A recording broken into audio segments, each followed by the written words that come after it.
തിളങ്ങുന്നുണ്ടല്ലോ. വൻ തിളക്കം. ഇത് രാജ്ഞിയാന്ന് തോന്നുന്നു കേട്ടോ. ഏത് രാജ്യത്തെ രാജ്ഞിയാ? രാജകുമാരിയാ? അതെ രാധയാണെന്നോ? അതെ രാധയ. കറക്റ്റ്. MJ സാറിന്റെ ഗസ് കറക്റ്റ്. യെസ് കണ്ണന്റെ രാധ. അതെ. അപ്പൊ എങ്ങോട്ടാണ് പോകുന്നത്? അമ്പാടിയിലേക്കാണോ അതോ മധുരയിലേക്കാണോ അതോ ഗുരുവായൂരിലേക്കാണോ? ഗുരുവായൂരിലേക്ക്. അപ്പൊ ഏത് പാട്ട്? നീലക്കണ്ണ നിന്നെ കണ്ടു. ഗുരുവായൂർ നടയിൽ. നടയിൽ. അല്ലേ? Very nice, very nice, very nice. Thank you. ദേവന്മാരുടെ ഗുരുവാണ് ബൃഹസ്പതി. അപ്പോൾ ഗുരുവും വായും കൂടെ ചേർത്ത് പ്രതിഷ്ഠിച്ചുകൊണ്ടാണ് ഗുരുവായൂർ എന്ന് പറയുന്നത്. സ്പിരിച്വലി വേറൊരു സ്വാമിജി പറഞ്ഞ ഒരു കാര്യം ഞാൻ ഓർക്കാണ്. അതായത് ഏറ്റവും ഗുരുത്വമുള്ള വായു എന്ന് പറയുന്നത് ഏതാ? നമ്മുടെ പ്രാണനാണ് അല്ലെ? ഏറ്റവും ശ്രേഷ്ഠമായ അത് എവിടെയാണോ വസിക്കുന്നത് അതാണ് ഗുരുവായൂപുരം എന്ന് പറയാം. അപ്പൊ ഇരയിമ്മൻ തമ്പിയുടെ കരുണ ചെയ്യുവാൻ എന്തു താമസം എന്നുള്ളത് ഗുരുവായൂപുരം തന്നിൽ മരുവുമാക്കില് ദുരിത ഹരണ ഭഗവൻ എന്നാണ് ഭഗവാനെ കുറിച്ച് പറയുക. അപ്പൊ അങ്ങനെ ആ ഗുരുവായൂപുരത്തിലേക്ക്, അതാണ് പിന്നെ ഗുരുവായൂർ എന്ന് നമ്മൾ പറയുന്നത്. ആ ഗുരുവായൂപുരത്തിലേക്കാണ് നമ്മുടെ കുഞ്ഞിന്ന് നമ്മളെ കൂട്ടിക്കൊണ്ടു പോണേ അല്ലേ? അതെ. ആരൊക്കെയുണ്ട് കൂടെ? ഇന്ന് കസിൻസും ആന്റിമാരും അച്ഛനും അങ്ങനെ എല്ലാരും. കുഞ്ഞുവാവേണ്ടോ? ഇല്ല കുഞ്ഞുവാവ ഇല്ല, വന്നിട്ടില്ല. എങ്ങനെ ഇരിക്കുന്നു കുഞ്ഞാവ? സുഖാണോ? സുഖമായിട്ടിരിക്കുന്നു. കുഞ്ഞുവാടെ ഫോട്ടോ കാണിച്ചാ കുഞ്ഞ് മറ്റൊരു സുപ്രഭാതം. അതെ. ഓ വലിയ ചേച്ചി. ചേച്ചി പ്രൗഡാണല്ലേ? ഓക്കെ, അപ്പൊ ഡീറ്റെയിൽസ് പറയട്ടെ. സിനിമ വെണ്ടർ ഡാനിയൽ, വർഷം 1994, lyrics Kaithapram sir, music SP Venkatesh sir, പാടിയത് ചിത്രാമ്മ. കേക്കല്ലേ പാട്ട്? All the best. സുപ്രഭാതം. Thank U.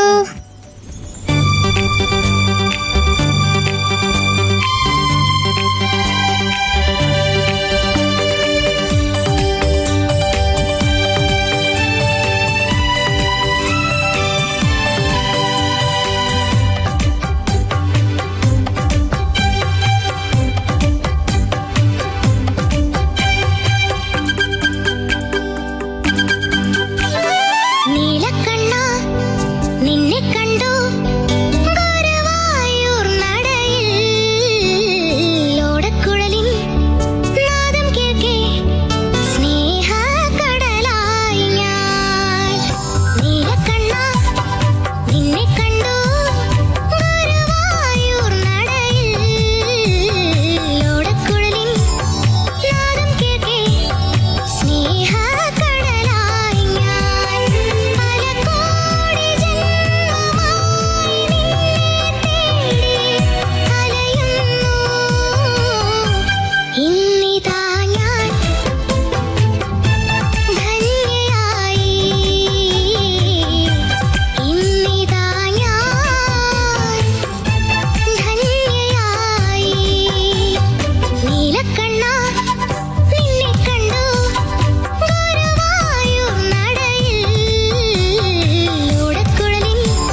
അപ്പൂപ്പനും അമ്മമ്മയും വന്നിട്ടുണ്ട്. അത് നമുക്ക് വളരെയധികം സന്തോഷമാണ്. രണ്ടുപേർക്കും നമ്മുടെ നമസ്കാരം. അപ്പൊ നമ്മുടെ അമൃതക്കുട്ടിക്കും ബ്യൂട്ടിഫുൾ ഫാമിലിക്കും നമ്മൾ കൊടുക്കാൻ പോകുന്ന മാർക്ക് എത്രയാണ്? It is going to be 97 on 100 today. സുപ്രഭാതം. എന്തോ ഓൾ ദ വെരി ബെസ്റ്റ്. അടുത്ത Thank ദിവസം you. വീണ്ടും ശരിക്കുള്ള സുപ്രഭാതം കൊണ്ടുവരണം. Okay bye bye. ബൈ ടാറ്റാ. ബൈ. ബൈ.